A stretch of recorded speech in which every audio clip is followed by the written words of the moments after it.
Whenever they say that once you get into trading, it's gonna ask everything from you. It wants to get everything out of you, your insecurities, your fears, your flaws, all your failures, past experiences, everything. They're not lying. To be honest, the idea that you even have when you start trading or when you start getting into trading, the idea that you have about what they're actually talking about, it's even worse than that. And it's not a bad thing, because trading develops you as a person over time. You need to become a different person if you actually want to succeed in trading, if you want to become profitable and have long-term success.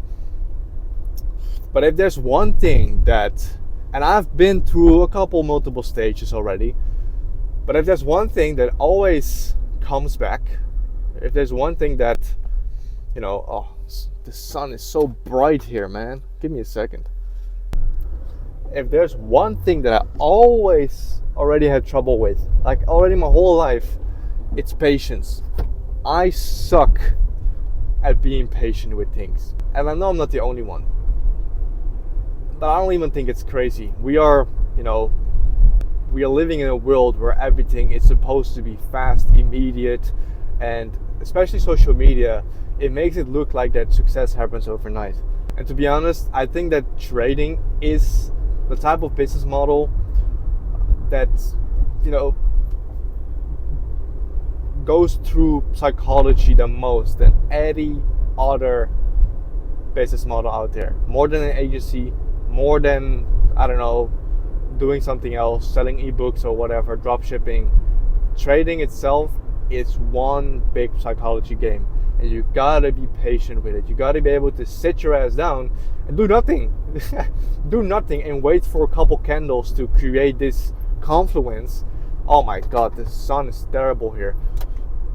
To create this confluence that eventually price reacts off, and then eventually creates these other confluences where price also needs to react off. And if it doesn't happen, you gotta come up with something else or not take a trade, and get your emotions together. That's the whole fucking game of trading. You need to be able to sit your ass down and be so patient, until something happens, which, yes, you can predict to a degree, but it's not guaranteed. It's not guaranteed that whatever you had in mind is going to happen. And this is something that has been happening a lot from the moment I started my agency, but also even from the moment I got conscious in life.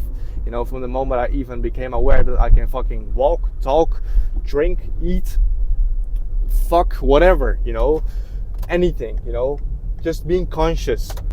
I always had trouble with it. And this is something that I really need to work on, okay? It is something that I'm aware, and it's something that it's also been kind of bothering me for a while, actually, because it sucks to be like everything needs to happen now, everything needs to happen quick, everything needs to happen fast.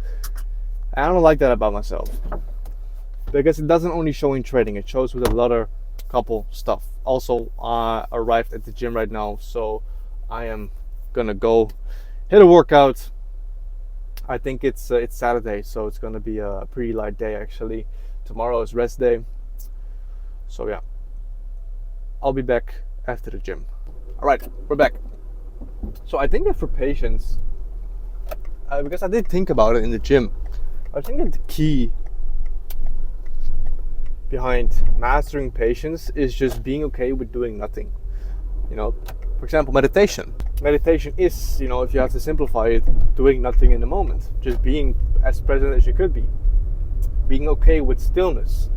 And stillness is uncomfortable. And that's why patience is so hard, because the moment your little monkey brain starts to get uncomfortable, it tries to find a way out. It tries to look for the easy way out, So that's why you need triggers. That's why you need, your dopamine stuff to get tickled a little bit. And that's where you're gonna start looking for things that are not there. You're gonna see opportunities that don't even exist. You're gonna distract yourself so you lose your focus. And this is something that I do quite a lot. I sit behind the charts. I see some stuff, and then eventually price starts to develop after market open. And then I just sit there, and then I just feel the urge to open a tab, open YouTube, open my phone, grab something, go to Clash Royale, do something to give me some dopamine, and do something that just, you know, keeps me active.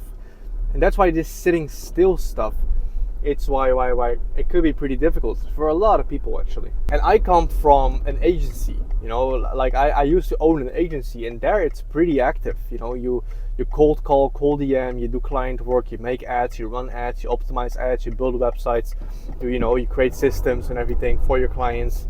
You're constantly on the run, you're constantly on the go and doing stuff. And then you go to trading, and there it's like, okay, the first month it is doing a lot of, you know, a lot of stuff on in the notebooks and everything. Sorry for the bad lighting, by the way, but the sun is just in the back right now. In the first month, you do a lot of the basic stuff. You know, you are a lot in the notebooks, watching videos, you know, studying. And then after that, once you actually have a base understanding of the basics, you're not gonna become better by just doing more, you know, like doing more studies or watching more videos or whatever, you know, this fake productivity. No, you're actually growing and learning by being patient, by being bored, by just sitting your ass down, having your rules, your strategy, your entry, your edge and everything on paper, and just following everything step by step by step, like a little dog, you know, like a brave little dog, just following the rules, listening to your rules, listening to your strategy. And don't get out of it, because the moment you get out of it, you get punished. You know, the moment you fuck up, you get punished. You know, it's like trading karma. You know, the market will show you why you should have listened to your rules, why you shouldn't have developed these opportunities that aren't even there. You know, it's like so. Patience is. It is probably one of the biggest needle movers. You know, because without patience, there is no trading, there is no profitability, there is no edge, there's nothing. You know, you will never get funded without patience. Yes, you can full port everything and maybe pass the first challenges and maybe get even lucky to get a payout if you full port it for, I don't know, a couple of straights, and then magically you know, get profitable. But that's just a 1 in a million chance, I think, you know, from what I'm seeing. And I'm really trying to get into this whole trading thing with a really open mind, and also trying to stay positive. And whatever you see online, it's not always real, you know. All the people who, you know, some people get it really, really quick. Some people don't, you know. But there's no all size fits all strategy, and there's also no time limit there's a guarantee for success if you just hold on to it long enough. There's no deadline, there's no time limit. It's all about you, whatever works for you, and you gotta be patient with that. That's what I'm trying to look at, how I'm trying to look at it. It's like my timeline is gonna be completely different. What is this woman doing? Like, some people have an interesting way of driving, no? The roads here, they are just absolutely tight. I'm in France right now, actually, for 2 more weeks. And the roads here are tight. People are parked tight, but also parked like shit, to be honest. And even to find a parking spot, you gotta be patient as fuck here. So everything in life comes back to patience. And sometimes I just suck at it, but it's okay. Why does it look like Jesus is touching my car? But anyways, that is something I really need to work on. Do you still hear me? I hope you hear me. I'm sorry, I didn't see that my microphone was all the way here. Wanted to update you real quick about my thoughts about patience. I need to keep reminding myself to certain things a little bit more and become a little bit more aware of my flaws. But luckily, the charts and the growth knows how to express that. So, thank you for watching, and I'll see you in the next one.